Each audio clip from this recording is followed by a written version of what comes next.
Hello, everybody, and welcome back to the podcast. Today's episode is one that I've been looking forward to. Joining me today is Krys Devine.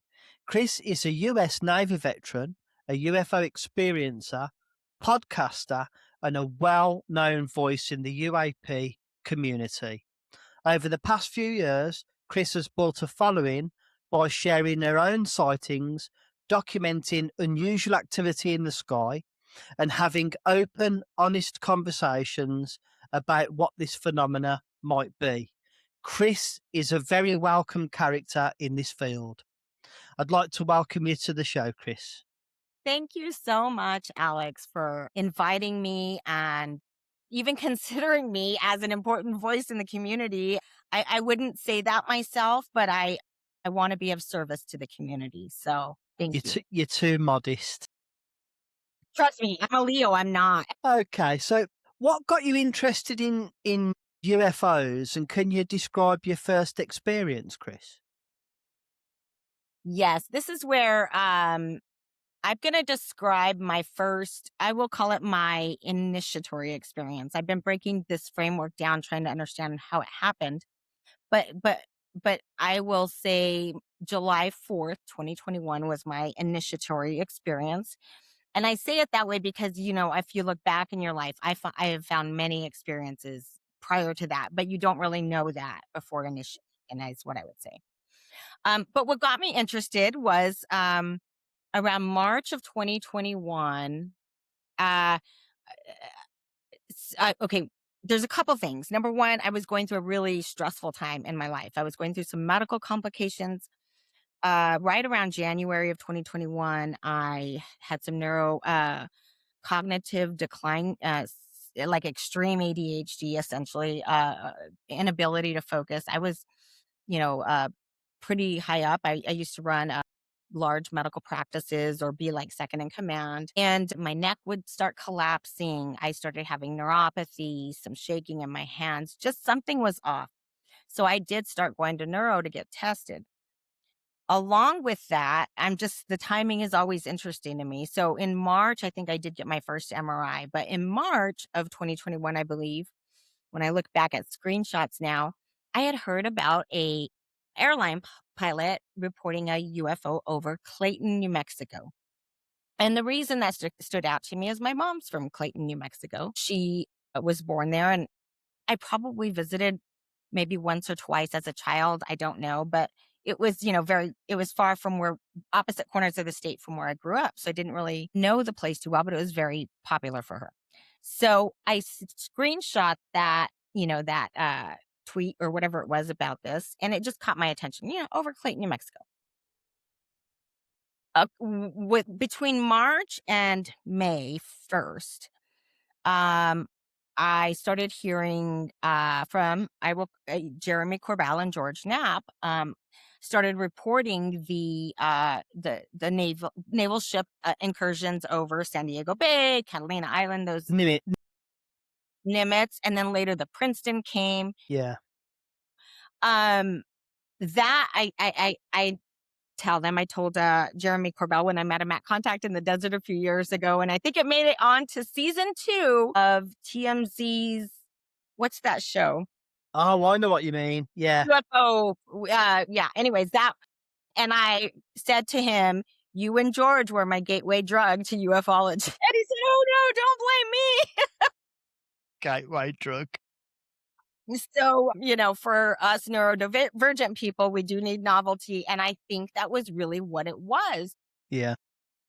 In a sense, consciously, subconsciously, but even at a deeper level, which is a long story from now. But I will say it was also a journey toward healing in my body and in, I believe, my mind. Yeah. But I didn't know that at the time. Sounds crazy. You see UFOs and you think you're going to heal from that. And we'll talk more in depth about that later. Okay. So I know I'm going off on topic. So May, between March and May, I started having deeper dives into the topic with George Knapp, Jeremy Corbell, Mind you, on top of all my physical ailments, I was also going through I had a bad mammogram, and I had to get a biopsy. My sons and daughter-in-law's father, Sarah's father, had a massive stroke. He lived in Hawaii. So my kids are Oh young. dear. I had to move to Hawaii, and the four, young adults took care of him for a couple of years, several years actually. So that pressure of it was just like this. And I think it's important to the narrative.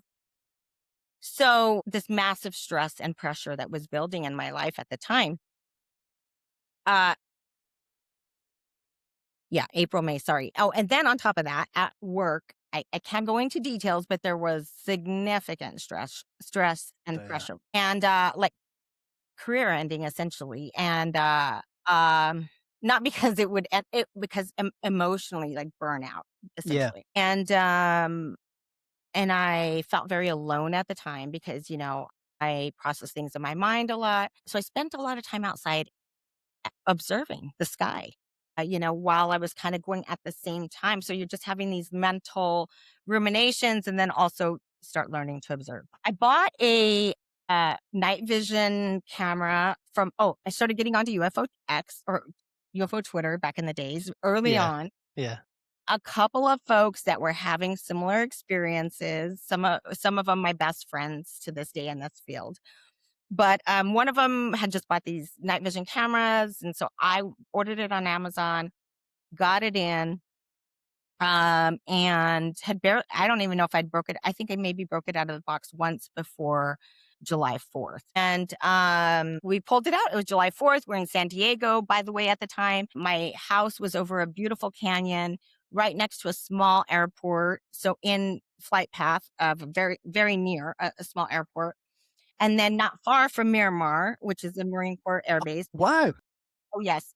And then essentially also the incoming flight path for like Hawaii Airlines coming in to circle to the airport would come over us. So lots of craft in my area that I could observe. But we were looking west towards the ocean because it was fireworks. We got on the roof of the house. It was me, my daughter, and her fiance. And she actually had the camera. I got it. But, he had the night vision camera, and it's so weird. I was eating potato chips, which was not unusual, and they were jalapeno potato chips. I just remember the bag. I remember the moment so clearly. My mouth is full, and if you can hear the audio on the video, which it's kinda distorted for some reason, but, I'm like you could hear my mouth full of food. And the lights are very bright with night vision cameras, so they're extra illuminated for sure. Um, and she panned over, I will call it Mission Valley in San Diego to the left of our view, the left of our canyon. And we saw the fireworks hadn't started. This is around 9 o'clock that night. And we saw, a light coming this way. And I, of course, had been observing the skies for a while. So it was immediately caught me. I'm eating and I'm like, hey, hey, I said, are you getting that? And she said, yes. And I'm like, make sure you get it. And she's like, I will. And then you even hear her say, it looks much more dramatic through the camera than with your eyes, which is true because the light is very bright on night Yeah. vision. But then you see the light. It's very low elevation. I mean, obviously you can't tell distance. It's very difficult. But you could see the canyon across. You could see the tree line. Um, and it's moving quite rapidly. It's one singular light. And I think in the beginning, it maybe is a little bit orange ish. I'll have to Mm. look at the video and I can send it to you and you can add it. Yeah. And it's going across pretty fast and one light, no sound. And then it bursts into a bright white with a blue halo. And I don't know if that's because of the camera or what, but you will see. And like you even hear my son-in-law, I call him, he says, what is that? And like they were not into this topic. They didn't, Yeah. and I'm like, get it. And it goes across the canyon. Now, again, you cannot tell distance very clearly. Excuse me.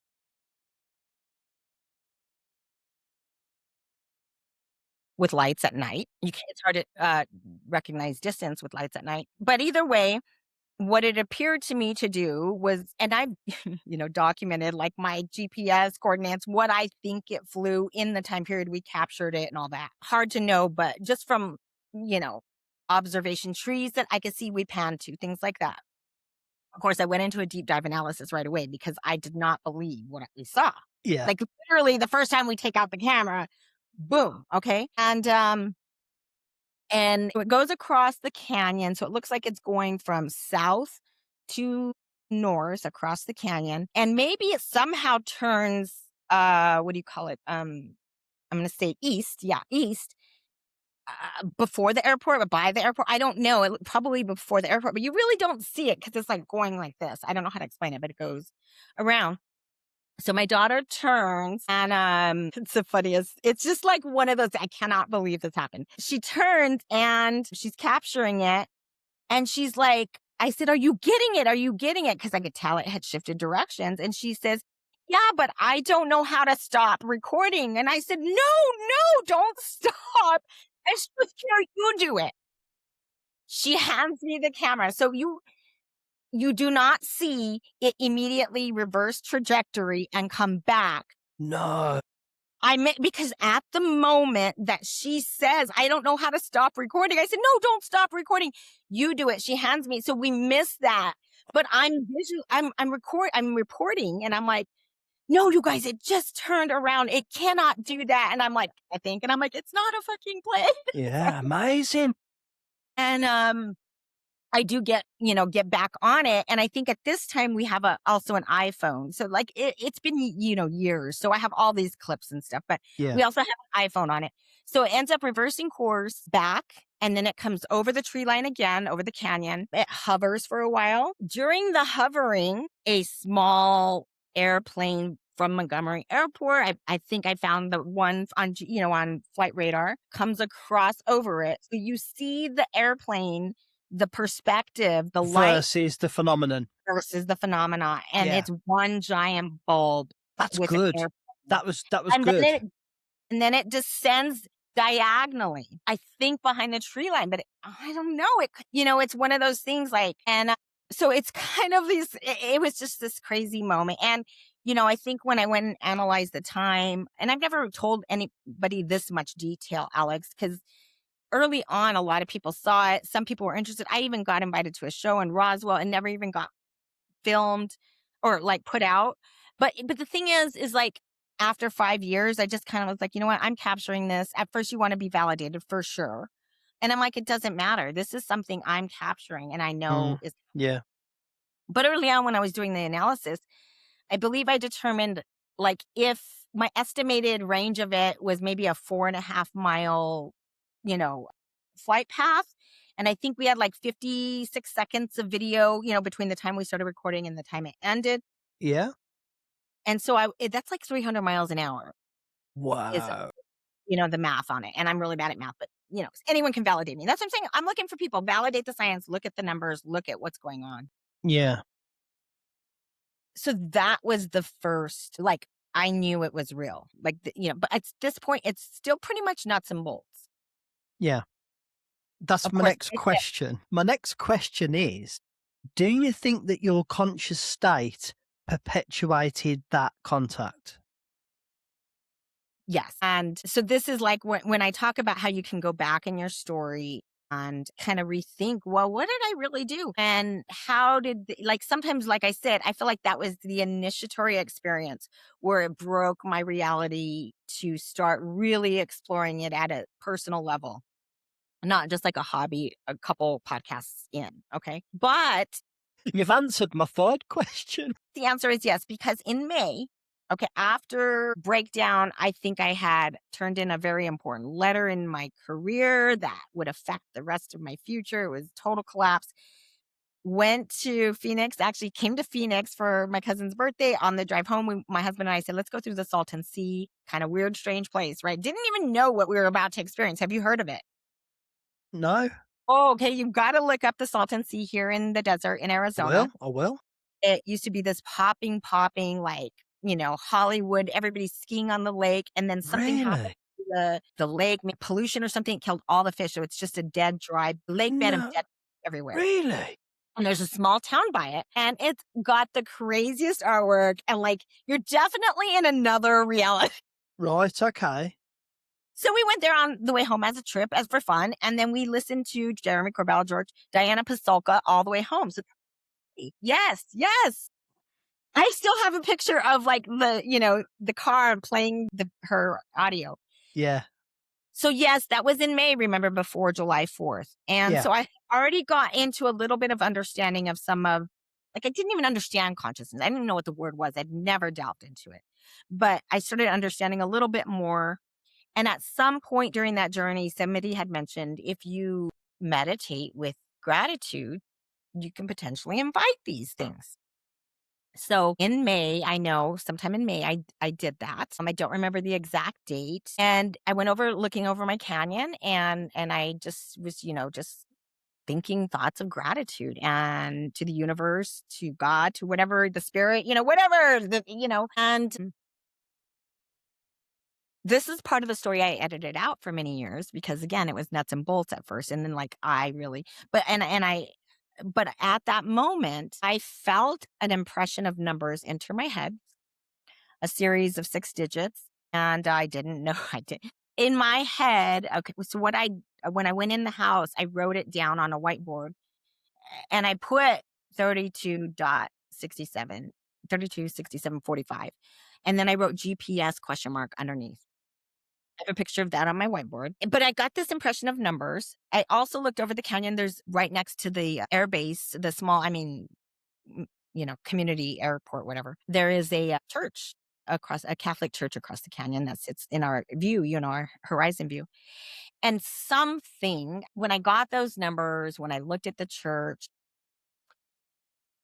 I just got the impression something was connected. Okay. I don't know what that means. I don't like church, these numbers. And then I also got during some of this time, I was getting the impression, and it sounds totally crazy, but you can validate it with my husband.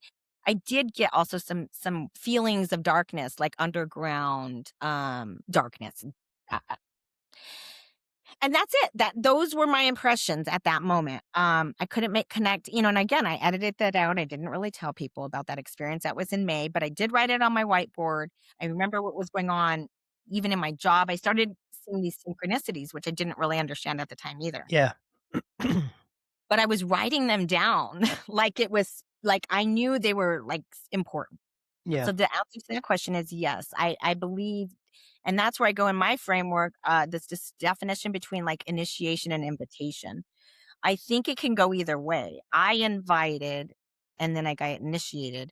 But when I look back on my life, maybe initiation was way earlier. Maybe yeah.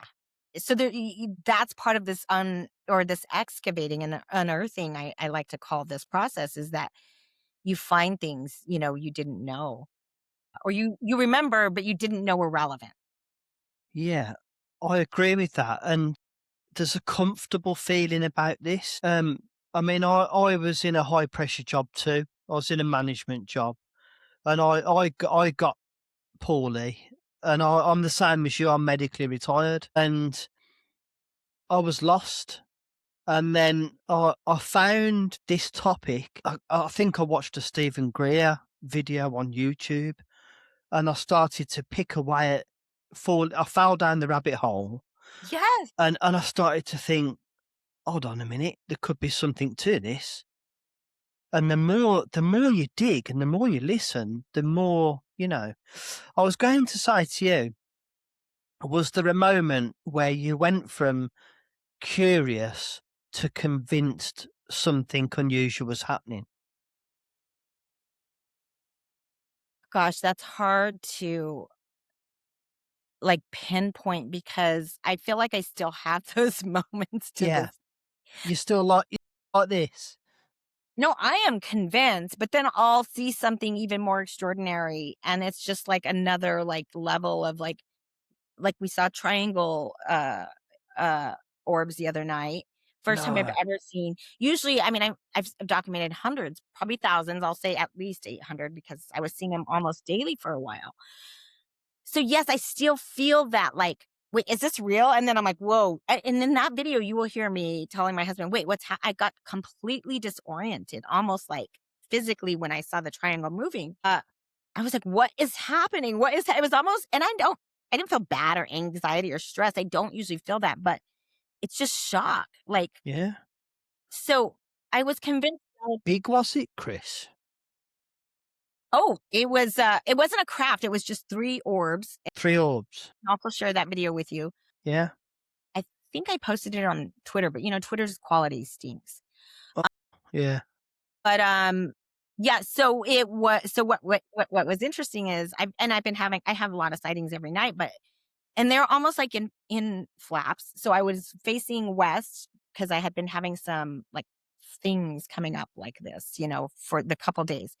I was filming live, and my husband came out and he looked up at, a constellation, a bright constellation, and said, "Oh, wow, look at that." And I looked at it and I'm like, that constellation's not supposed to be there. Like, that's not, it was to the left of Orion. And so I panned the camera over and live because I was already recording the other side.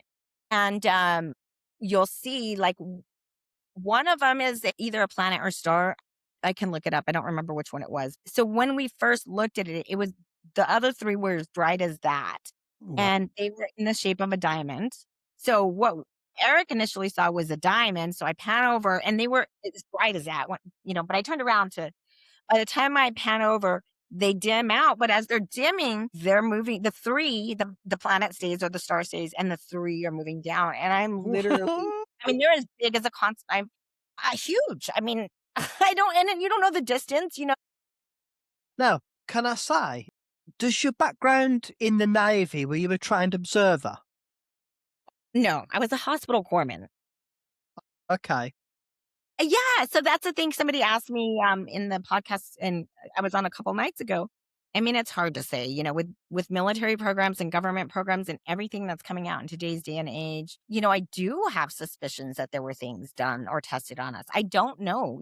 I don't have any proof or evidence or anything, but sometimes it makes me wonder. I don't feel like my military career had anything to do with my sightings per se.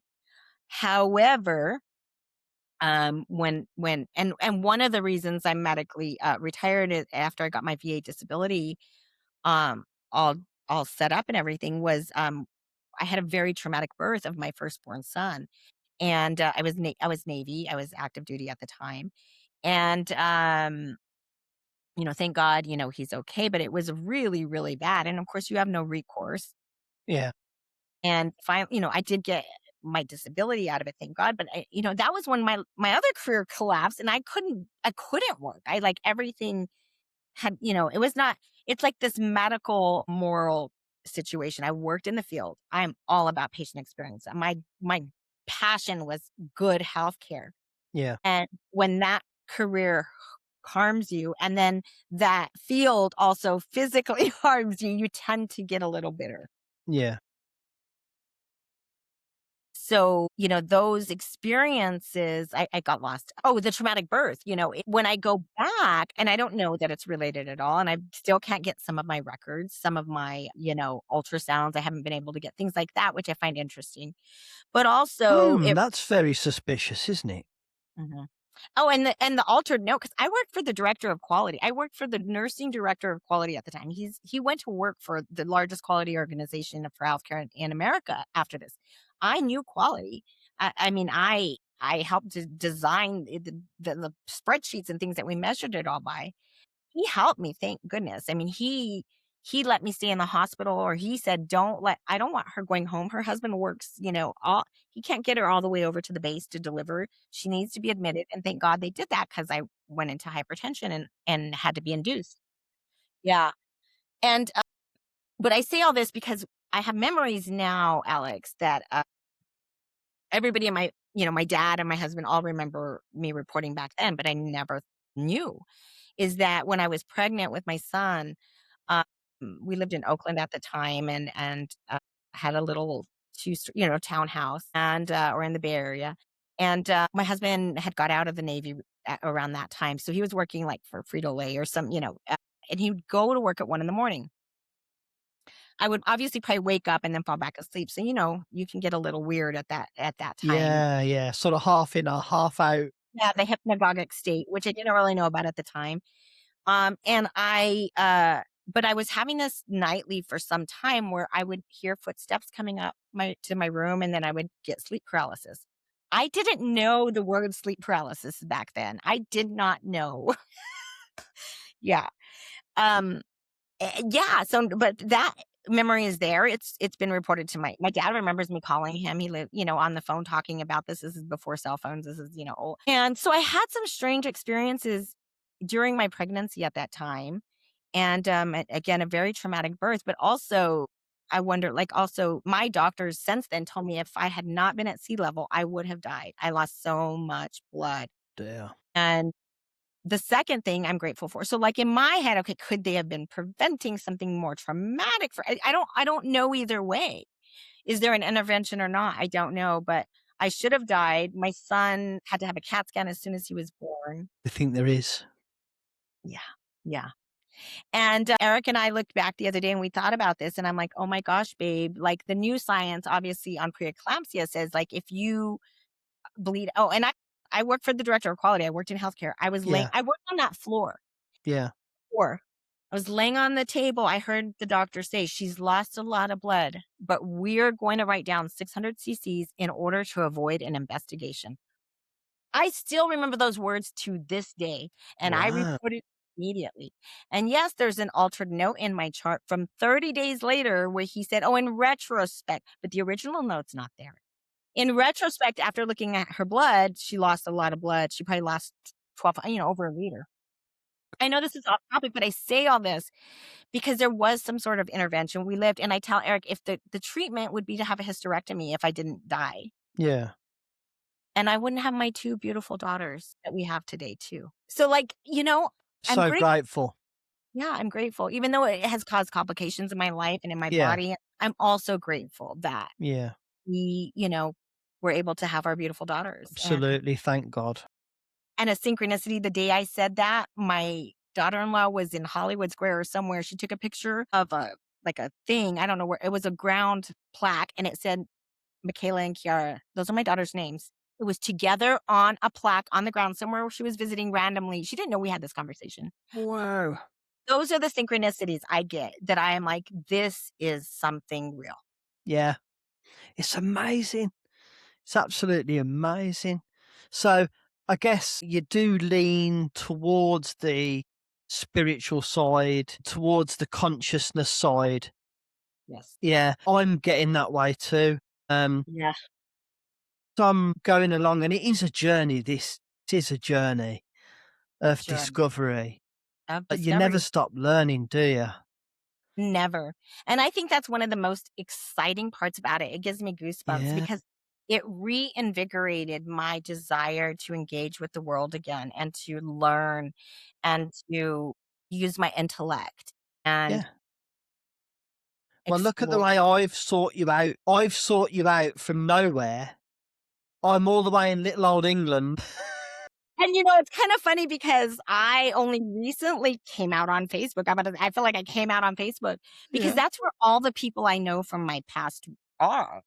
And so I really didn't go there for years. You'll see I was pretty dry on that. I was just on yeah, UFO Twitter and X. I didn't know anybody. I felt safe there. yeah. It's not a safe place, but I felt safe from the I've brought stigma. you out of retirement.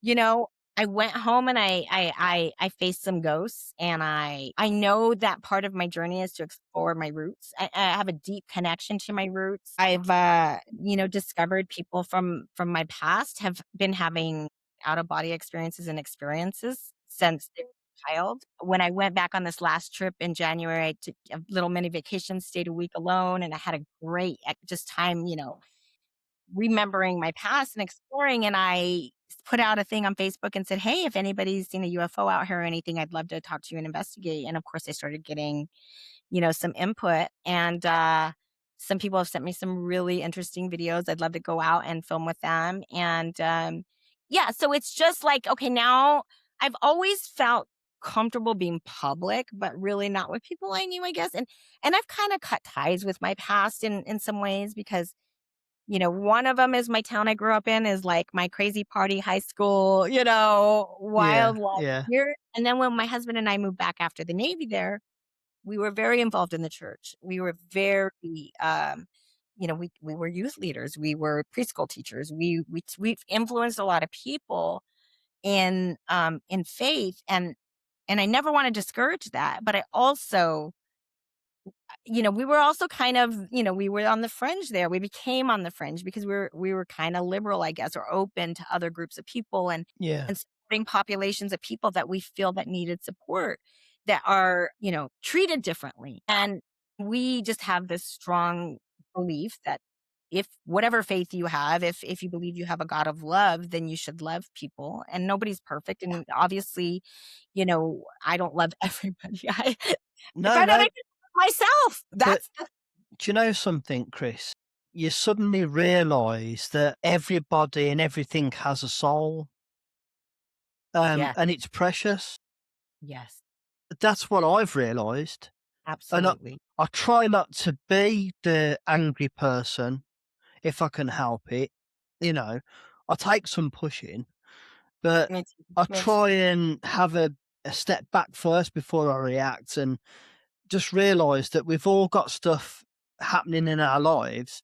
Everybody deserves a chance Yes. and everybody has a soul. And we need to be more mindful of that, I believe. I agree. I agree. And it's been a really interesting journey for me because I just made this new term up because I always said I'm black and white and black and white. I do have this very, I grew moral, and not that I'm a moral person or say, but just like if I'm in a job, I expect, the laws to be followed. Like I Yeah, expect, I'm like that. and things like that. Yeah, And that can be difficult to carry that forward in some situations and it succeed, is. to be honest, in this world as we're learning, especially. Yeah, I think maybe you and I learned these lessons before some of the world, seeing that it's kind of everywhere. yes. But those moments of experiencing those things, and I lost my train of thought. Following those rules, Chris, brings it. Yes.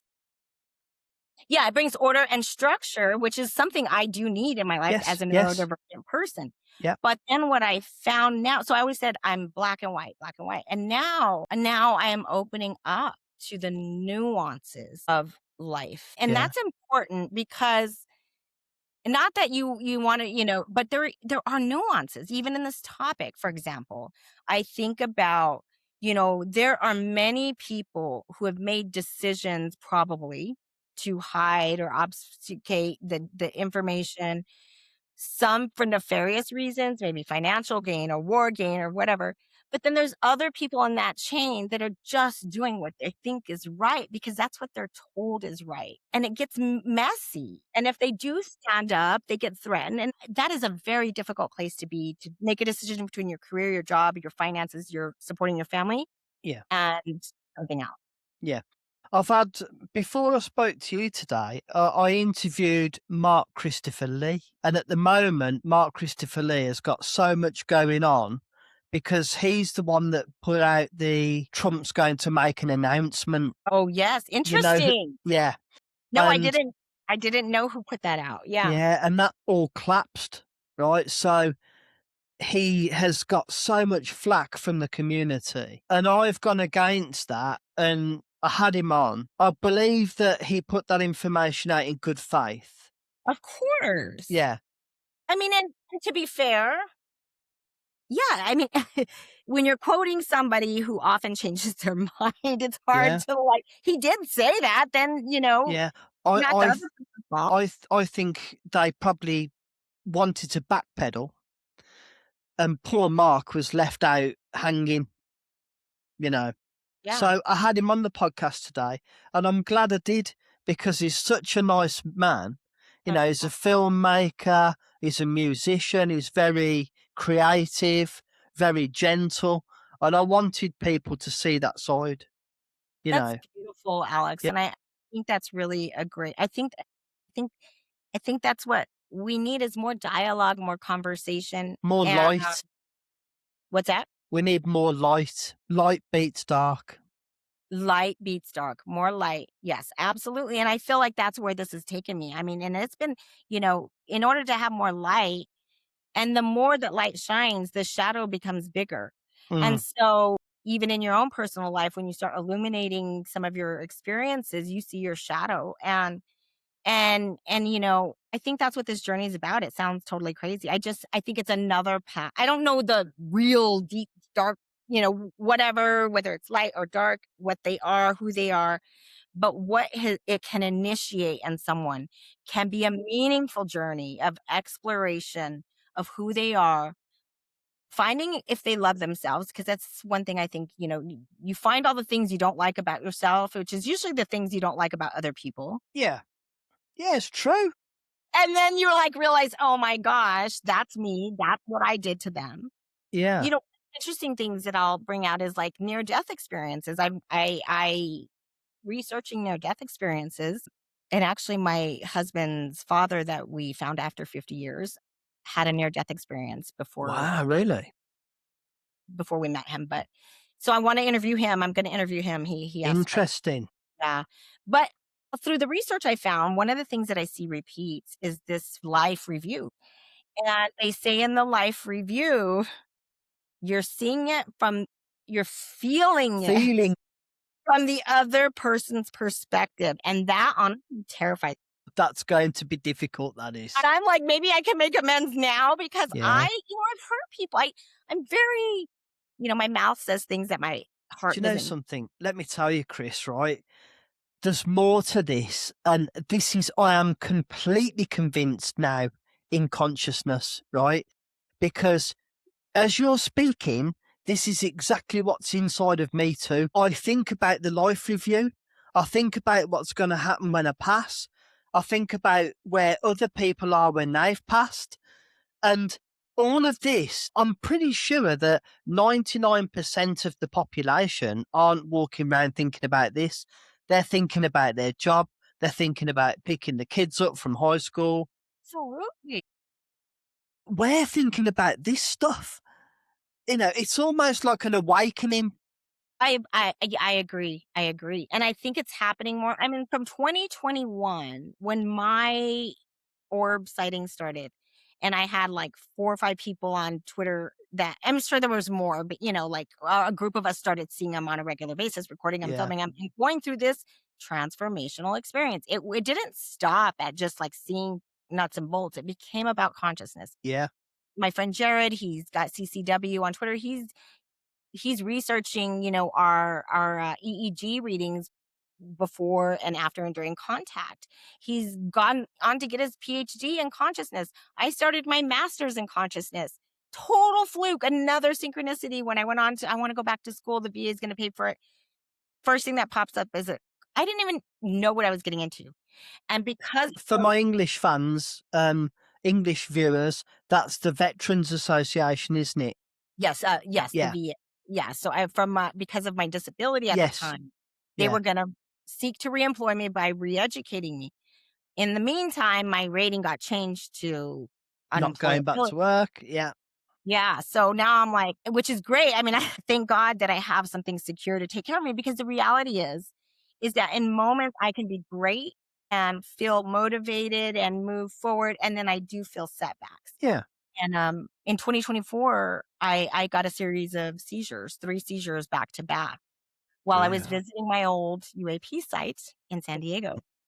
We went back specifically, and I don't know. Again, it's just like I'd never well, as far as I knew, I'd never had a seizure before. And, me, my husband, daughter walked through the canyon at the same time we had the sightings to see if we could see anything. Didn't see anything, filmed some helicopters, although when I look back on my helicopter shots, I tend to see, like, little things. Anyway, went home and to my son's house, had dinner, went to the hotel with the dogs, and at some point in the night, I guess, had a seizure. And then I didn't believe my husband when he told me, "Something happened to you last night." Like, Mm. no, it was dark. I didn't believe him. And then the next night, it that whole day I slept all day. We were supposed to go spend time with the family, but I just knocked out. Obviously from the seizure, no one really knew. Then that night we went to dinner, went back to the hotel, and I had another one. And he woke me up in the morning. Poor guy, he just didn't, know what to do and Mhm. prove it because there was blood on my sheets from biting my tongue. So I had him take me to the VA hospital in San Diego. They evaluated me, did CAT scans. They said, "Yeah, take these seizure meds and get reevaluated when you go home." Well, apparently, this is where my memory stops. And Eric went to pick up the car. I went to go pick. So this is really where like consciousness. I know it seems off topic, but the reality of conscious states comes into play here. So my husband went to pick up the car. Apparently, I went to go to the pharmacy at the hospital to pick up my meds. He picked me up. We went back to my son's house. My son and the kids said, "Dad, keep her here. We want to watch her. Like, if something happens, let's just stay here." And so I slept again the whole day, well, part of the day, and woke up and started having a full on seizure. And like they videoed that. Huh. They so that they could show the doctors because the VA doctor said if you see it again, video it. Then they called 911 and I ended up in the hospital for like 3 days, 4 days. And because of my past neurological things back in 2021 and me continuing to follow up on I can't put my life together. I can't, Yeah. function. I used to function. 2 weeks before that at the VA here, I was cleared by like one of the world's top neuro guys. He was about to retire. He invented gabapentin, which he told me don't take because it's bad. But anyways, 2 weeks before the seizures, then go to San Diego. This happens. Anyway, get home like a week later, and I'm going through my purse, and I'm like, "What's this prescription for seizure meds?" And Eric's like, "Oh yeah, that that was you picked that up at the pharmacy at the VA." And I said, "What are you talking about?" Then we started talking. I started looking at my phone messages I had been sending to people while I was in the hospital. I don't remember it was all gone. Wow. Like, my husband said something about, "Oh, when you talk to your brother," and I just burst into tears. I said, "I talked to my brother?" Because like, I didn't know that I talked to him when I was in the hospital and I was sick, and it's so hard to realize that a piece of your life can be missing, but And you're you didn't know? aware. And people think you are you, Mm. but you don't even No, know because no. you're not memories. So we are not just consciousness, we're memories of consciousness, you Yeah, we know? are. And this body is literally a container. A bag of water. It really is. Me and my wife, we're really into these medical procedure programs, Uh-huh. where you see brain surgeons and And my doing, husband likes that. oh, it's great stuff. We were watching a medical procedure and it was like repairing a car. It was like repairing a motor car. Yeah, He was kind of moving things out the way and he did this operation and put it all back in. And I was like, wow, we literally are like repairing a car. It's yeah, amazing. You can see that our consciousness, our soul, is completely separate from the container that it's in. absolutely. And it's just so hard for people to process that because we're just taught it's in our brain. And Yeah. yeah, I think our brain is an antenna for it maybe because Yeah, consciousness absolutely. is more universal. And then that's when you start thinking about the things we talked about is like everything, my gosh. And it sounds insane. It sounds insane to somebody. I mean, I've been all over but I was pretty conservative most of my life, you will see, which doesn't mean anything except for, you know, um, I grew up hunting and fishing and which I don't think is bad or anything. I just like That's a it's big American thing, isn't it?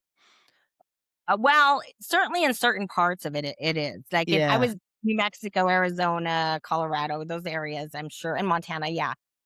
You see, I'm the sort that if I see a honeybee struggling, I'll give it something sweet to drink. I'm one of those. I That's think who that, I've become. That's what I was gonna say. yeah, It is who I am now. And like people freak out on me because I'm like, oh no, no, no, don't kill the spider. Let's like shuffle it out the house. And I mean, I don't want to say any too much, but I actually said hello to a spider the other day. What? Dude, I am not ashamed. You can watch me. I have birds. I talk. They name them. I talk. It is like a total crazy shift. And it's not that, like, frankly, if I'm going to be honest about hunting, I think it is a rite of passage that is, it sounds terrible, but like, if you're going to eat meat, Yeah, you should be very close to the source and how it is affected yeah, or how it affects you yeah, when you do that.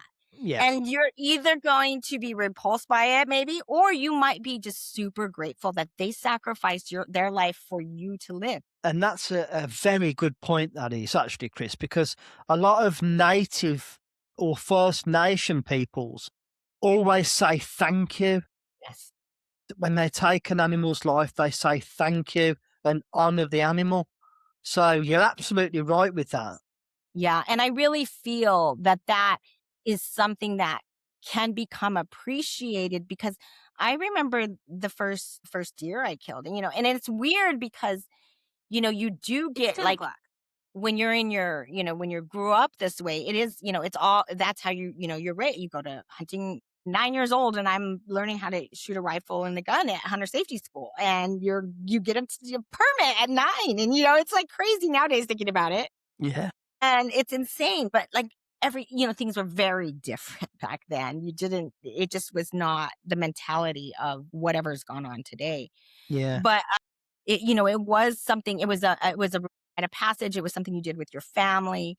You go out. It's a ritual, it becomes a ritual. And you get this, I used to call it the FIVA. I remember I wrote about this in college and it was a California professor and he was like about to fall over because, I was like, you get this fever to go after this deer. It sounds very awful. And now I look back and I'm like, oh my gosh. it shows how you've grown spiritually, Yes, yes. that now you see that in a completely different light. Well, and even in the moment, like, yeah, the anticipation and all that is there. But when I took its life and in the scope, I could see the life drain from his eyes. I mean, I was what, 11, 12? I don't Yeah, know, 13. Um, to know that and remember that now, yeah, that affects you. And, I think I do look at food differently. Like, it's so easy to go yeah, buy a steak off the shelf or go to a restaurant and you have no connection to the source of your food. Even lettuce, tomatoes, whatever. Having a garden, having property, having animals. We raised pigs, yeah. Poncho and Lefty, named him after the song with Willie Nelson and Merle Haggard.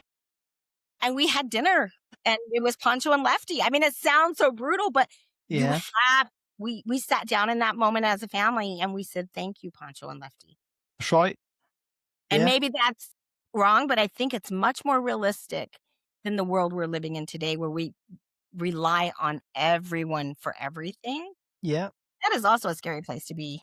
I think especially for our youngsters, because they have no clue. It's either fast food or from the supermarket in the plastic wrapping. They And I need to did be that able to to them. make that connection. I did that to them. I'm going to be honest. As a parent growing, in the thousands, a career focused woman in healthcare, my husband, we both had to work Yeah, to survive with 3 children. And so I did a lot of that. I yeah, didn't. Eric did actually. He was the one that did all the meals. But if I was responsible, I couldn't cook. Here's the hot dog. Here's this. And I look back and I'm like, wow, how did that affect us? How did it yeah. affect everything? And it's all part of that growing spiritually, definitely. And I think we're probably at the same kind of place, aren't we, by the I think sounds of so. things? Yeah, I think Yeah, so. And yeah. yeah, it's really interesting. How old is your child? If you don't have to share that No, on. that's fine. She's 20 now. So Yeah, what was that like? And I'm just so curious. You don't have to share on the show if you don't want, but offline, that's okay. edit it. I'm just because I'm curious. Obviously, the topic has arose to a whole new sensation. Yeah. And one of the things I shared on the podcast the other night was I've since discovered that my aunt was mute till she was 8. What? And my grandfather was mute, but he went to the school for the deaf and blind in New Mexico, so probably like in 1910 or something. I don't know. I'm going to do some research. Amazing. Nobody really talked to him about it or why. He used to Mm, sign letters with me because I knew how to sign letters, but yeah, and he was very hard of hearing. So everyone said he was deaf, but he could hear. yeah, I think so when my aunt, she's still alive, she's 92. I think she's definitely on the spectrum. Sh yeah, she's brilliant. She knows every birthday. She has like 100 grandchildren. She knows yeah, my mom, the day my mom died, how old she was when she died. Like, we have a huge family. yeah. He said to It's me, important to get the information from those people before they're not here anymore. I know that's what I've been recording it. I recorded her all day. She spent the night with us and her and my dad talked, brought up things, we recorded it. But what she said was at 8, all of a sudden out of nowhere, she just started speaking. Like her dad was getting up with her uncle or something, and she just said, "Oh, are you going to work?" And they also, "What?" Like, and I don't know if she said it in English or Spanish because it was a Spanish household. Yeah, No. that's amazing though, right? But when she went to Not school, speaking at all and then just not speaking suddenly, at all, and all of a sudden, when she went to school, she was the yeah. smartest kid in class. The teachers would have her grade the papers and freak the teachers out, she said, because I knew what was in the books before I read them, quote unquote. Wow, that sounds like the telepathy tapes. Exactly what they said on the other show. And I'm just learning this. And the thing is, me and my dad have been having precognitive dreams and discussions about ESP since I was 5. Never Wow, made the connection. Never made the connection. It's all coming together in this unearthing process. what a journey. So, anyway, listen, Chris, Yeah. what do you think disclosure will look like when it comes? You know, I really can't answer that. I'm really not sure. I am for disclosure. I believe, that as autonomous beings that we should understand the reality we're living in if we can, or if somebody has knowledge about that they're not sharing or they're profiting off of, or they're secretly making deals off of in the background to make more war instead of more peace. Yeah, With our tax dollars, I think we absolutely have a right to know. I believe it's gonna come that route. I don't think so. I don't I don't know. Maybe it's gonna be more citizen journalism, yeah, citizen activism. yes. I don't I, think it's gonna come from the top, and I frankly, think it's going that way. yeah, it has to. It has to. It's almost like the Epstein files and things, things Yeah, bubble up, and at a certain point, the truth is going to be revealed, and yeah, it always will. it always will, especially the more light that's shined on the Yep. topic. I always tell people if you lie, you'll always be found out. It's true. The truth always comes out. It always does. It's true. It's absolutely true. And I think that's where we're at now. I think that things that people are seeing in the sky are undeniable. I don't know that people are, I mean, the meteor things nowadays is kind of weird. That's a crazy topic. What's happening there? But as far as like orbs and stuff, are they increasing? I don't know. Are people looking more? I don't know. I can look Is up, technology getting better? well, I don't think so. Hmm. And I would have argued with myself 3 months ago. But just like a total civilian assessment of a topic I don't like, war. No. I do not believe that with what we're seeing displayed today, as far as anybody's technology, maybe China or something. I still don't. I don't think what I'm seeing is technology in the man-made sense. I did think there could be a potential testing or something, but I mean, we're spending what, $1 million per missile, and Ukraine can build those Praise. $1,000. We can't take the drones down over our bases. We can't understand what they are. I do not think we have the technology to do any of the things I've seen. Yeah. I could have been convinced a couple months ago. And maybe some of like my concern is some of the things like with Havana syndrome and Yeah.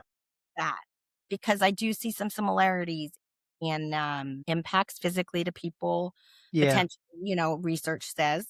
Yeah. But could we could somebody have gotten that technology? Maybe, I don't know. I just don't think it's well developed if it is. Or if it is, it's developed by someone that none of us know about. And that is potentially scary because I think we're seeing things unveiled now that I never expected in my never No, expected. And I agree with that. I have been duped, I have been duped. I don't blame anyone for being duped. Like I'm a very passionate person. I'm like I said, I Mm. used to say I'm black and white. Now I say I'm black or white because it's kind of gray, there's nuance.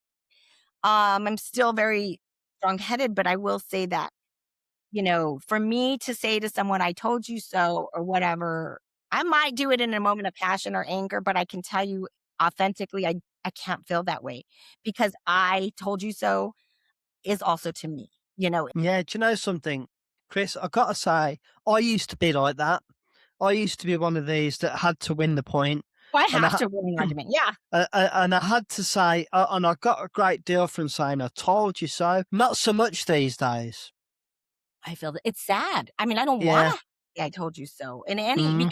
because the fact that I may have known something or anything isn't because of my great, and maybe I came across a piece of knowledge back then that nobody else believed or that I tended to resonate with and trust. And so if I say I told you so, I mean, I didn't believe a lot of things that are coming out today that I, and again, I don't wanna stay on the negative. I just think it is about that nuance of what's going on in the world. Realizing who you are, staying centered in who you are because it could be a very different world than we thought we were living in. Always go with your gut feeling, and Intuition is very important. we are definitely learning that this place here, our reality is not what we thought it once was. Definitely not. And I So will say one thing, Chris, you've been sent here for a reason. So you need to keep doing what you're doing. thank you. It's not the first time I've heard that, and it's a really scary I mean, I've always felt I had a purpose. I always felt, um I was an advocate of some kind. I thought it would be in healthcare. And maybe it is because there's so many healthcare issues to address in this topic. Mental health, ontological shock, the that and potential physical things. And I appreciate that. I've heard it from do you know Eric Mitchell? Have you met him yet? Do you know who he is? Yes, I've heard the name. He'll be coming out on American Alchemy soon, Jesse Michaels. Jesse. Oh, Jesse's just great, isn't he? isn't it great? Yeah, it's just I'm a big fan. yes, yes, yeah, of course. He's such a humble guy. He is, and he's so brilliant. Like, it's just Brilliant. so refreshing to see somebody who He's has this great big vast brain. Great knowledge. big. Yeah, it's really cool. But Eric will be coming out, and I didn't know Eric. I had went to my first UAP conference, and this gentleman walked up to me, kinda leather jacket, little I don't know, wear those golf hats, just didn't know who he was.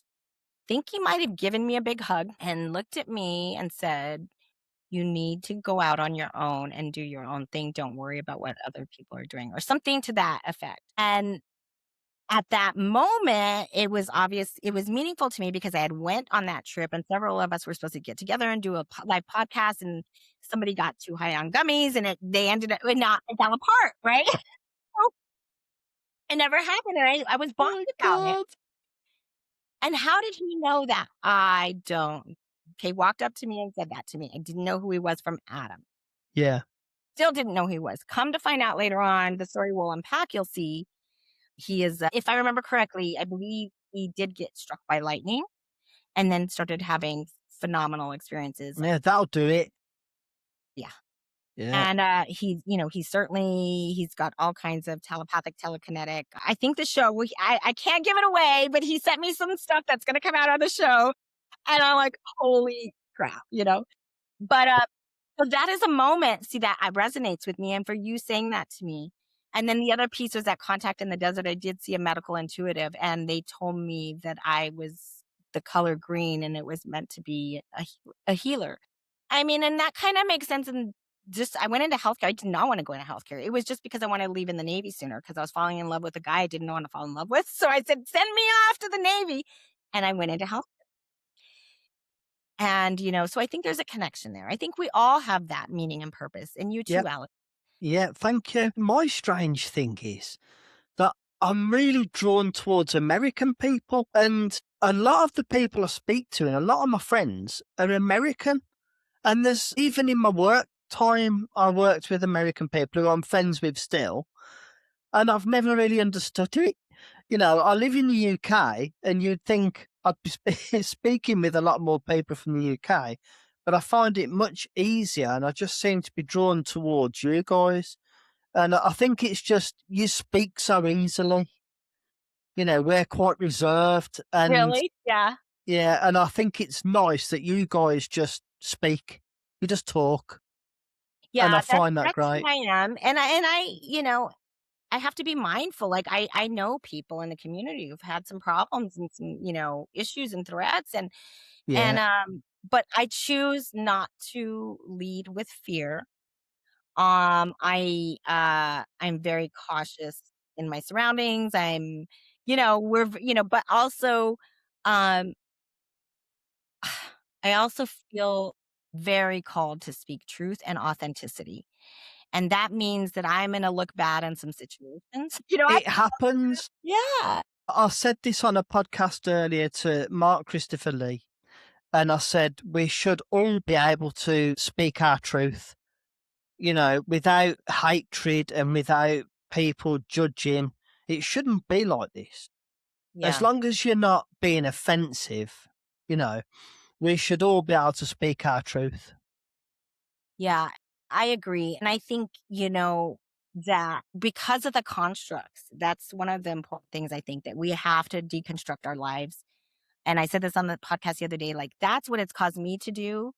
I started deconstructing my faith years ago slowly, but I didn't really put an effort into it. Not that, I don't have faith or I honestly don't know. I'm gonna just be honest. I don't know what I think anymore because I have deconstructed some things that was very intuitively against my belief. Like I I would think hear we've about got a creator. really? What does that mean? I do think we have a creator. Oh, yes, a creator. Yes, yes, yes. I do believe in a bigger source of Yeah, I do. being. Now, is it the one that's been described to us by many versions? I don't know. I can't say with I'm not sure either. And I think that's what we're trying to discover, aren't we? yeah, and if I can't love myself, how could God love me?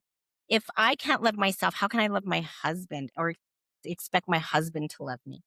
And I know people struggle with that. It's not about love and light. Like I mean, it is about love and light, but also the important thing I think is missing in a lot of our frameworks for wellness and all spirituality and everything is that we forget the shadow side of the Yeah, work.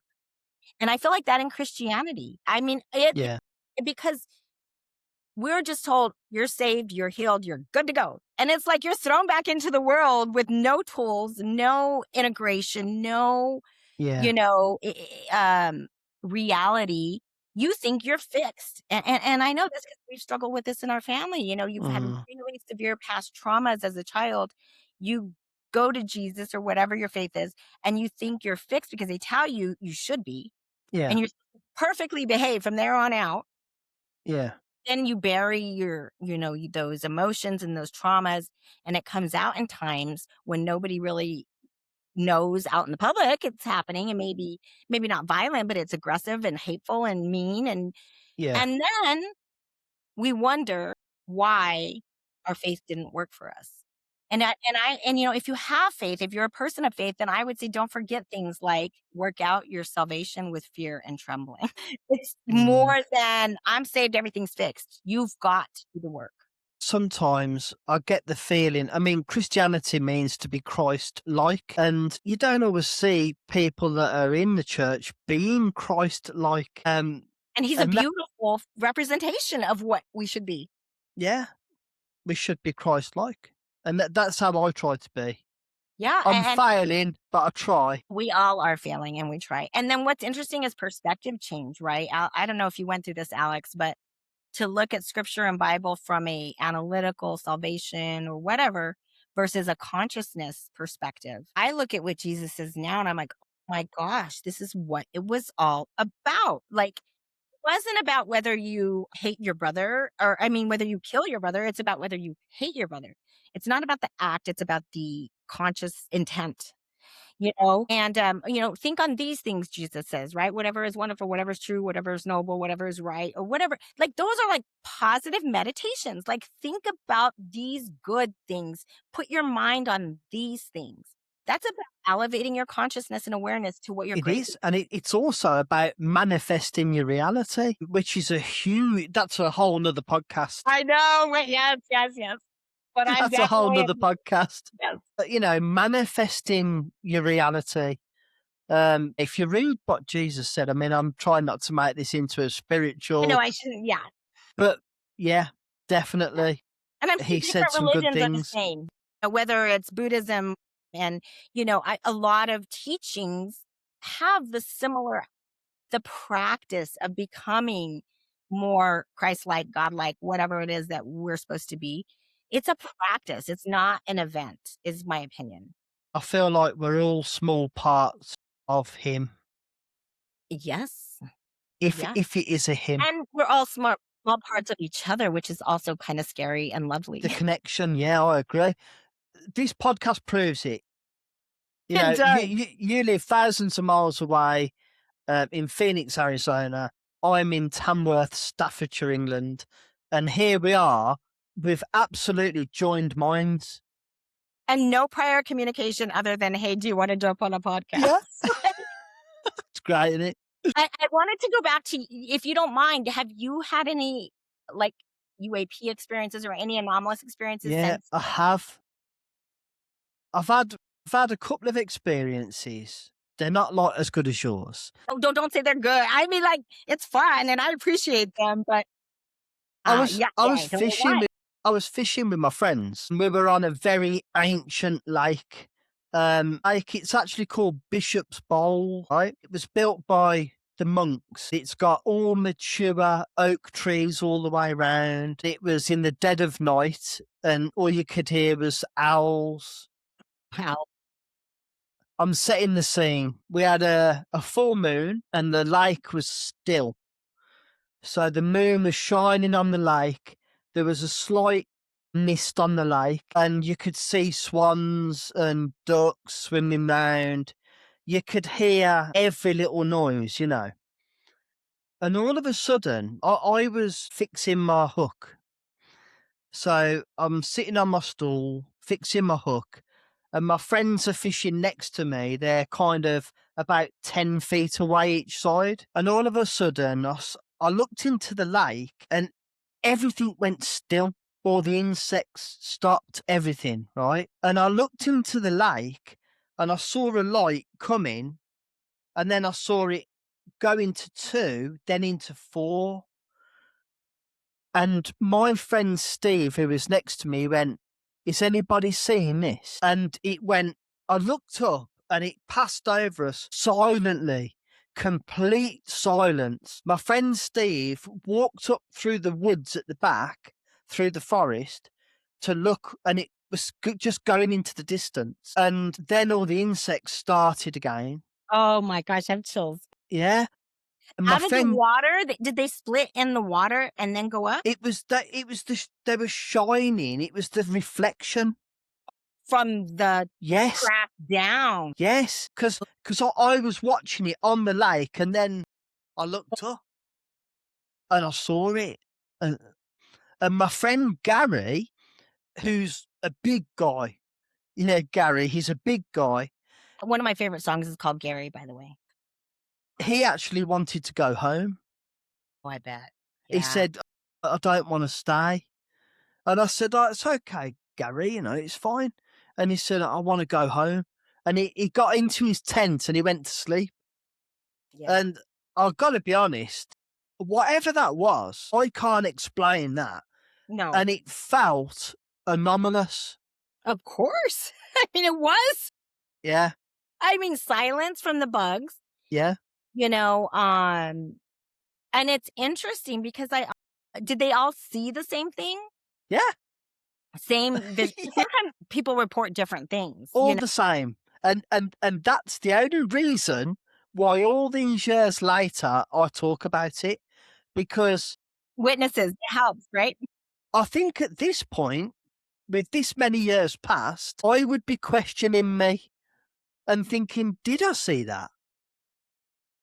But Yeah. you wouldn't believe when we get together for a beer, how many times they raise, do you remember that night?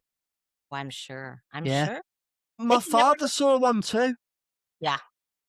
He How saw old were one. you when you saw this? How old were you when you saw this? I would have been in my early 20s. Okay, so then you did have an experience before getting into the topic later Oh, on. yeah. Oh, I I, see. I had no idea. I'm 53 now, and I've only Me been too. into this topic for about 5 or 6 years. Me too. 1972. This is crazy. Maybe we're like kindred brothers and sisters. This is another one of your synchronicities happening. It is. It is. It's Oh my nuts. gosh, it's nuts. That is kind of crazy. Yeah. Yeah, and well, I will tell you, after going back in my story, um, my as a child, so we used to go to the horse races all the time from Silver City, New Mexico to El Paso, Texas. My dad loved to go to the horse races on the weekends, and so we drive this road. It's about a 2.5 hour drive. Especially back then, it's like 50 miles between one town, so it was an hour drive then. Yeah. And I don't know who was with us. I know maybe my two brothers. I'm not sure if my third brother, my mom and dad and me, and a station wagon. And I was pretty little, so I think I have memories of the story more than the event. But driving back, so that hour drive from Deming to Silver City, the orb or light went back and forth between what appeared to them the two cities, like zip, zip, zip, zip, zip, Wow. hour drive home. Really? And then we got out at my dad's warehouse. He worked for the Maloofs for Coors in this town, and so his warehouse was on the way into town. We stopped, got out, and looked and observed for a little while longer. It kept going, and then we got in the car. Wow. But as a child, I was mortified of UFOs. So Yeah. this goes back to the other connection is my dreams. I am awake while sleeping. That name I go by. Yep. I picked that like 15 years ago just as a blogger because I always feel like I'm awake while sleeping because I dream incessantly. I Yeah, have I do too. oh yeah, multiple like they're Do usually you in have reoccurring dreams? yes. And like or like I tell people I'm like in a setting for a period of time. Like I'm in right now I've been for a long time in this setting where there's like maybe a university and a town and streets and certain things and the same That's what I'm getting as well. There's a garden, and this garden is a long Victorian garden that we have in the UK, the old Victorian gardens. And at the bottom of it, there's a river. And I keep going and standing by the river. Now, my mum passed away about 3 years ago. who your And mom? my mum, yeah, Mine she too. passed away. Yeah, oh, really? Oh, I'm sorry to hear that. Me too. 2022. Yeah, and mine.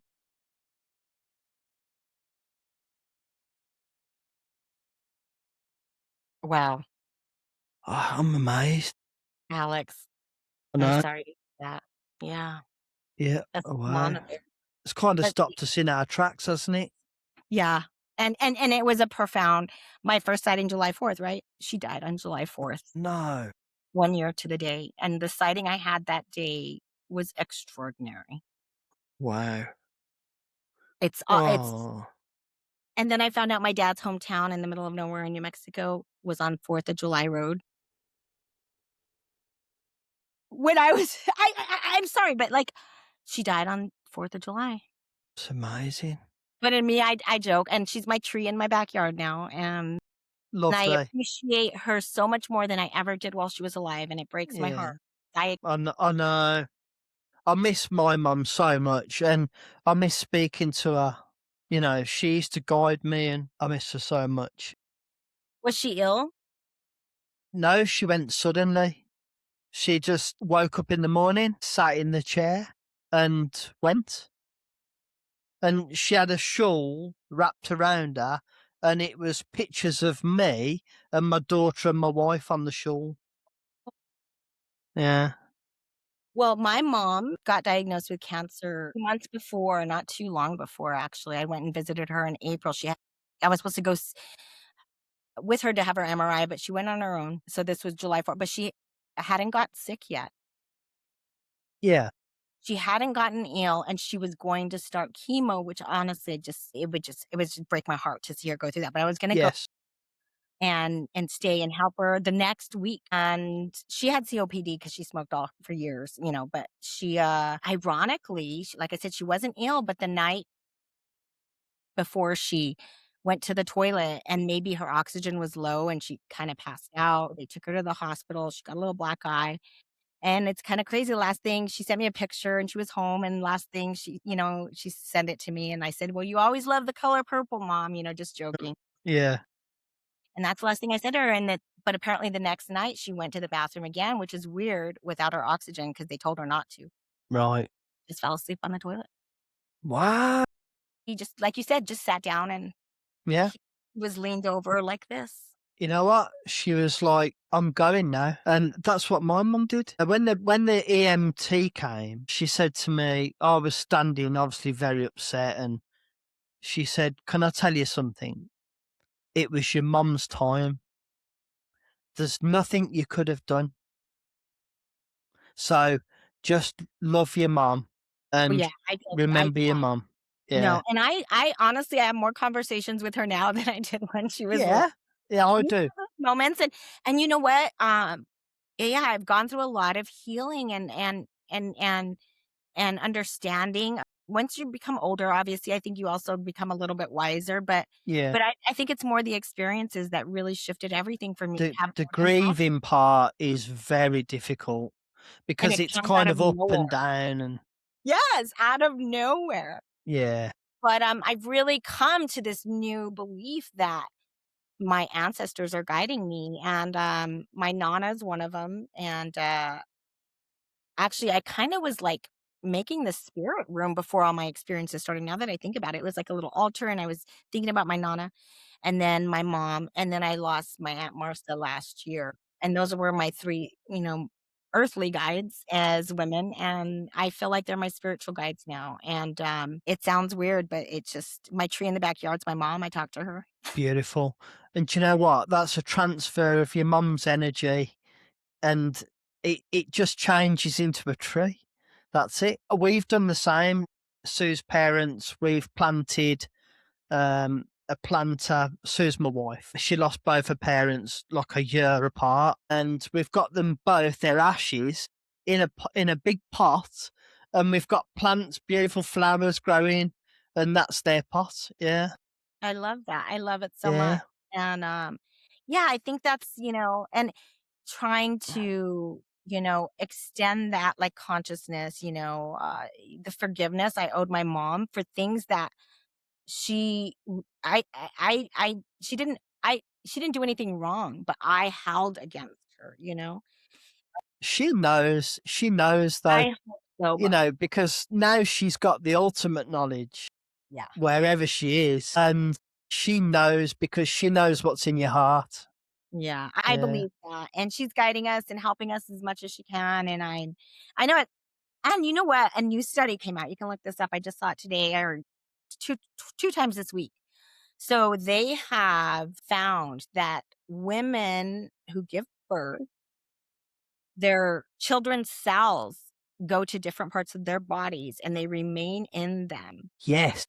in their brain. Like, and I'm like thinking, like, Yes. And it's almost like and they, bringing that person back to life. I am so much like my mother. It's crazy.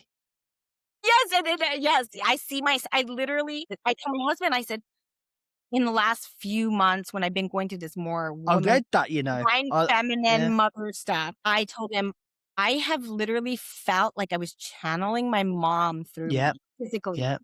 My Yep. face, my energy, Yep. like chills. And it was a weird experience, but I could see myself and I'm like, oh, that's my mom. That is my mom. I believe we can all channel. I've got a friend in Vegas. Her name's Jackie. She's lovely. We speak for our children made friends first because her son Nicholas has got autism, and he made friends with Sophie on an online chat for autistic kids. And Wow. we ended up as friends. And we've been friends with Jackie for so many years, and we FaceTime each other all the time. Right? I'm planning to get over to Vegas to go and see them. And Well, you should let me know if you do. I can try and connect. I'm only 4 hours yeah, away. definitely. Well, I've Yeah. got so many friends in the States that Yeah, you guys should make a trip. I need to come over and do a big road trip and see Yeah. everybody. Make a pit stop with us for sure. Yeah, definitely. I definitely will. Yeah, if I come I'm over, serious. I would love that. I'll come and see you. And yeah, she lost her mum, who I knew. She was housebound, and Jackie looked after her mum at home. And she always used to say hello to Alex, Mama. And she used to go, hello, Mr. Alex, you know. And they're an African American family, and they've just got such beautiful Oh, ways. I really love them.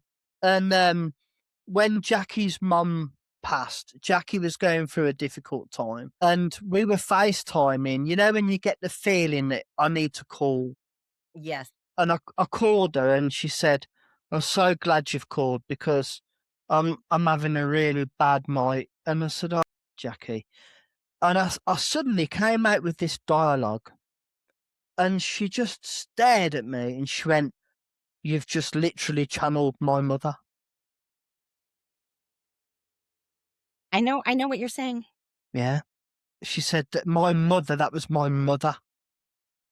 That is And I went, crikey, I didn't even know, Jackie. And she went, it's just like listening to my mum. She went, thank you so much. I never connected the dots, Alex, until you just said that. And I don't know if it's channeling, but it is. I've had so many of these moments in my life with my dreams, precognitive dreams, where one very specifically reminds me this is back in New Mexico. I was working in a clinic and I had a dream about this girl, this colleague. And I'm trying to remember. I can't even remember specifically. I'm sure I documented it somewhere, but I think I dreamed that there was a fire in her house. Yeah, that's what it was. And, like me, just again, being like total, mouth before, brain, not thinking anything. I was just like, oh, I dreamed about you last night. I dreamed like your house was on fire. And she like stopped in her tracks. Her face like goes pale. And she said, my God, she said, I went back and visited my childhood house and I remembered some trauma that happened to me there and I wanted to burn it down. And you'd picked it up. And so like I've had those moments where you're saying something very meaningful or profound to somebody and I had no idea that. We are all connected. But it's very difficult for us in these human bodies to feel the connection. I think once we pass, and you see this in a lot of NDEs, don't you? Well, I yeah. think once we pass, we'll be connected to the everything then, and it'll just be Yes. amazing.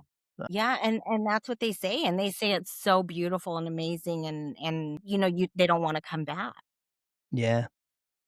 but they You hear choose that every time. to. And I told the story. I've never had an NDE by any means. Most of my it's kind of weird. Most of my Probably because my neurodivergency, I've always been more like framework, logical, scientific. Even when I was in the church, it's very analytical. But opening myself up more to, I've been intuitive all my life. I just never really consciously focused on that. And when I have these experiences, they're pretty neutral for the most Yeah. part. They're neutral. But um, when I have these moments, these dream moments or whatever, those are the ones that really kind of shake me. Yeah. Those Yeah. ones wake me up. Like Eric now, one of the things that started happening to me after the experiences is I couldn't write. I mean, I'm not the best at grammar anyway, but I got away with it with email for years. I'm a manager, leader, ran clinics, improved bottom lines and profits and all that in this crazy healthcare system in America. Yeah. But when my collapse happened, I could not write a grocery list. No. I could not. And if I wrote a grocery list, I have a true story, I would go to the store and not it's like 5 things on it and I would still miss 3 of them. Like Wow. cognition was Yeah. debilitated. So the drain situation really played a role as far as like making me get back into the intuitive state, I would Yeah, say. because it's like backed up data. It's backed up data and it's symbols. And I think we can go down so many rabbit holes with this topic, but Yeah. and obviously for me, it's all theories. I mean, when I say I research, I look into stories and research and look for patterns and stuff, but I don't have like, validated data by any means. But I think these connections, like you said, this data in the back, a lot of them are symbols or imagery, right? And I think language is, and I don't know, maybe you could add some insight. I don't know if your daughter was nonverbal or not, but language is very interesting to me. We've always said it's what sets us apart as humans. M- And we've m- always obviously given it praise and all that, but I'm starting to feel very uncomfortable with language. it's strange. My daughter is the opposite to nonverbal. Right from an early age, she uses big words in context. Like Like savant. extrapolate. I'm going to extrapolate that for you. And I just look at her like, wow. And she's done that since day one. She's also an absolutely amazing artist. I would love to see her art. Oh She's my so god. creative. She's That so is creative. awesome. Yeah. Yeah, language is really interesting to me now because I'm finding, when people ask about fear with UAPs and all this which comes up, as a child I was terrified. I'd have nightmares. That's what we were talking about. I would dream of fantastical lights in the sky doing fantastical things. And then the jets would show up and we would be at war. And I had those. So I never watched sci-fi. I didn't watch Close Encounters of the Third Kind as a child. I have a story written down of my brother taking me to the backyard because he used to babysit me, lucky children back in the day. And he had rolled out chicken wire. We had a dirt patch in our Yeah. backyard. Yeah. Rolled out chicken wire on the ground, rolled it back up, called me, come outside, come outside. He used to play pranks on me. And he picked me up. I said, I don't have my shoes. He picked me up and he took me out there. He goes, look, a UFO landed. And there was like the chicken wire marks on the Yeah. ground. I bawled, I screamed, I cried. I was terrified. Yeah. It was a practical joke. I was terrified of nuclear war. I was terrified of UFOs. I begged my dad to vote for Reagan. I don't know who Reagan 5, 8. I read the book of Revelation in my Catholic Bible when I was like 8. I have it back from my mom now that she passed, and I could see how old I was. And I begged my dad, I you have to vote for this person because we're gonna go to nuclear war if we don't. I obviously don't. It was just this really embedded fear, I guess I had. Mm. And now here we are, you know, 50 years later, 45 years later, and I I have changed my perspective. I'm not saying it's right because I obviously don't know, but I would like to believe that if they show, we don't know their intent, number one. And number two, I don't want to believe this, but I believe that it wasn't necessarily that they showed and invaded, but that we reacted that way because that's the type of response. Yeah. I asked him, I said, what do you think they were doing, Robert? And he said they were demonstrating to us Their that power. we have got the power over you. We can do what we want. I mean, I think so too. Have you read Robert Hastings' UFOs and Nukes?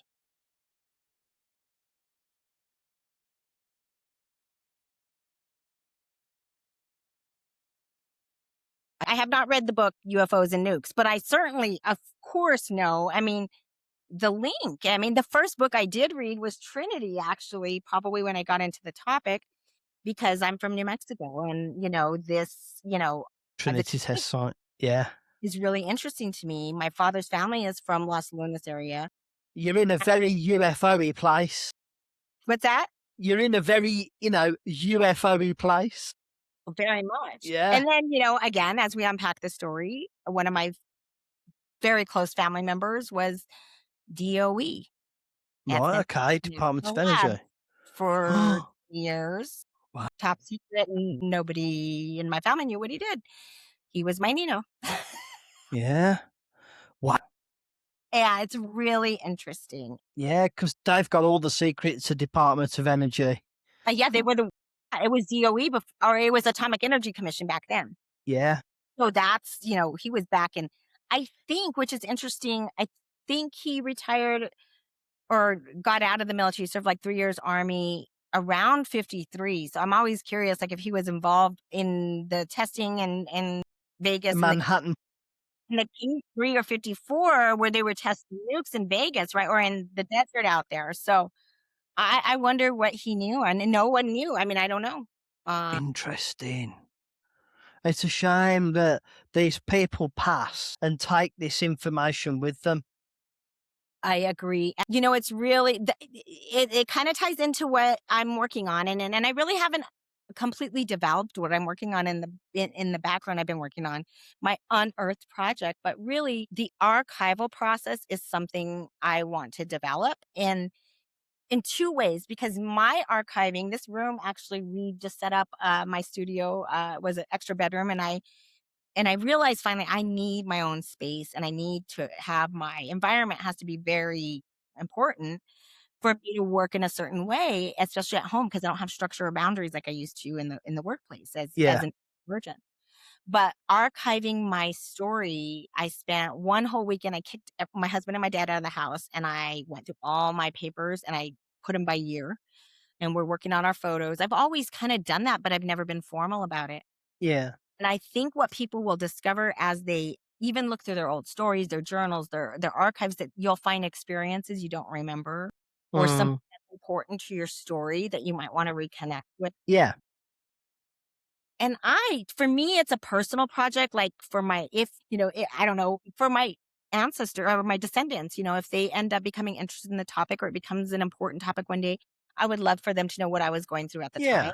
you're experiencing, Yeah. but also documenting the journey and archiving. It's like I said, you're unearthing things, and as they come out, you have to store them someplace. And I want to create kind of a framework for people to put that in perspective, to organize it. Yeah. I like that. I like that. And I'm regretting that now that my mum's gone. Yes. Because mum was the font of especially all family information. And my dad's the same. He keeps coming out with little stories that I hadn't. Yeah, Romento. I just got okay, so it's an app. I'm not paid by them. I haven't even fully tested it out, but I bought it, Romento. And what it does is it'll send an easy link to the person. So like my dad will get a message saying, and you put prompts in, or they can make their own prompts. And it'll send him a message, share a story today. And all he has to do is click it, no hard tell a story, either video or audio, or you can send a picture, or they can put a picture and say, talk about this picture. So we practiced it with one. But what came out of that is a book, a beautiful narrative written in Wow. first person, and it can create a book for them. That's amazing. So I'm going to start trying to use this and test it to see how I can integrate it into, and maybe not this, maybe I'll build my own platform. I don't know. But to help people share stories, document and archive their family stories. And this is what my dad's been helping me, because he's Mm. gone through all these experiences with me in the last 5 years. He lived with us this whole time, and he's seen Mm. everything I've seen. Didn't really you know, it makes more connection as we go along, because I said, Yeah. Dad, remember you had a time you were driving to your office in Las Cruces, 2 hours away on that same road where we saw the UAP. You were about to retire and you forgot, you missed time, and you showed up in Las Cruces driving down the road and you don't know how you got there. I said, that's missed time, Dad. And by the way, Dad, that was on the road that we saw the UAP on as a child. This was Would you consider regression? Yes, and I plan on doing it. I just haven't got to it. I already started my process with Yvonne. Um, oh, what's her last name? Names is a thing that goes for me. Names and um, Yvonne Smith. I've done my initial interview, and we just need to schedule this session. But yeah, I would like to do regression, especially Yeah. for the period in when I was pregnant. I want to know what was going on. Yeah. Wow, that's a whole other podcast. Yeah. Yeah, we'll have to share. Definitely. Listen, Wow. Chris, Oh my God. I've had so much fun talking to you. Thank you so Me And I'm too. so pleased that we've connected because I'm considering you a friend now. Oh, yay, I love that. Me too. And I just want to say to you, thank you so much for taking the time to come on and speak to me. Oh, thank you for having me. It's a pleasure meeting you. You know what? Did I talk in your accent and all? I did it. I got away with it. I was so afraid I was gonna start. So can you try it now? Could I try it now? My daughters used to walk around the house speaking like this. That's it. That's great, isn't it? I really appreciate you, Alex. I really had a great time, a great conversation. I love your spirit, your energy. Keep going, keep building your show. Don't give up. Let's stay connected. We have lots of connections, contacts. Are you coming to Contact in the Desert?